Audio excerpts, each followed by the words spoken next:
Hello dear students, Devin Srivas here. Today our experiment is determine frequency, time period and peak value, RMS value of sinusoidal waveform, AC waveform, okay, on CRO. This is the CRO. CRO means cathode ray oscilloscope, okay. This is the time divisions and this is voltage divisions. Voltage divisions, okay. Voltage divider, time dividers with milliseconds. And next, this is the function generator. This generate waveform of different types like AC sinusoidal waveform and rectangular waveform, pulse waveforms. This is the function generators, right? So first of all, यहाँ पे practicals का जो theory है, practicals theory AC waveforms. AC waveform में most important है time periods. What is the time period?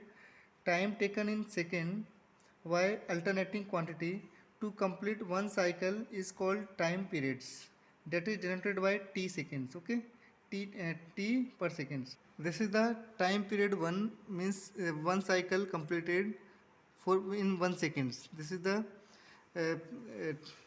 एक minute students, यहाँ पे जो टाइम डिवीजन है, टाइम डिवीजन 0.2 है. ओके, तो 0.2 पे यहाँ पे सेट किया है टाइम डिवीजन्स. तो 0.2 के अकॉर्डिंग यहाँ पे जो प्लॉटिंग्स है, ये प्लॉटिंग का जो लाइन्स है, मतलब ये 1 लाइन, फिर 2 line, 3, 4, 5 multiplied by 0.2, that is 1. Okay, this is the 1 seconds. 1 second completed 1 cycle. Okay, 1 second में 1 साइकिल कंप्लीट हुआ, तो इसको बोलते हैं ये फ्रिक्वेंसी है. ठीक है, इस यहाँ पे मतलब जो साइकिल्स कंप्लीट होगा according to time periods, that is called frequency.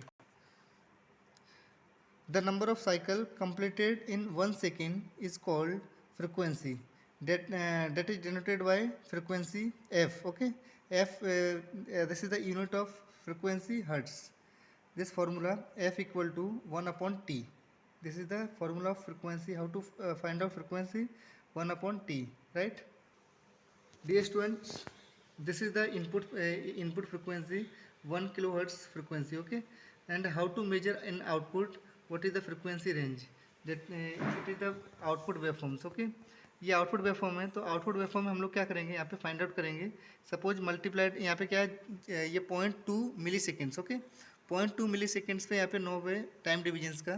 फिर उसके बाद में यहाँ पे जो कंप्लीट हो रहा है साइकिल्स, जो 0.6 है, 0.2 मल्टीप्लाइड बाई 5. ओके, तो ये 1 सेकेंड में एक साइकिल कंप्लीट हुआ. तो यहाँ पे टोटल फ्रिक्वेंसी क्या होगा? फ्रिक्वेंसी का एक कैलकुलेशन में करके दिखाता हूँ. सपोज फ्रिक्वेंसी का फॉर्मूला क्या होता है?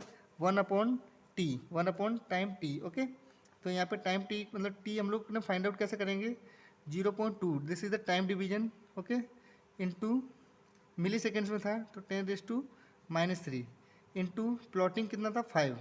ओके, ये अपना हो जाएगा टाइम डिवीजन. टाइम डिवीजन मतलब 1 multiplied by 10⁻³ this is the time. And frequency find out करेंगे, तो फ्रिक्वेंसी फाइंड आउट करने के लिए क्या है? 1 अपॉन टी. तो 1 अपॉन टी का मतलब यहाँ पे करेंगे 1 अपॉन 1 इंटू 10⁻³.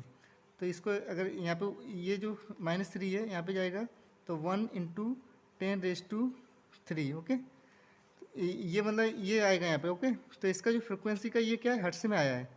ये इसका जो फ्रिक्वेंसी है, इसका ये हर्ट्स है. इसको किलो हर्ट्स में कन्वर्ट करेंगे तो किलो हर्ट्स में क्या होगा? 1 kilo hertz. This is the 1 kilo hertz. ये फ्रिक्वेंसी मेजरमेंट है. ये देखो, ये 1 किलो हर्ट्स यहाँ पे इनपुट दिया था. This is the 1 kilo hertz frequency. And according to output के अकॉर्डिंग यहाँ पे 1 kilo hertz frequency find out किया. Okay, thank you. Now we have to explain amplitude. What is the amplitude? It is the magnitude of intensity of the signal waveform measured in the volt and amperes. Average value. Okay,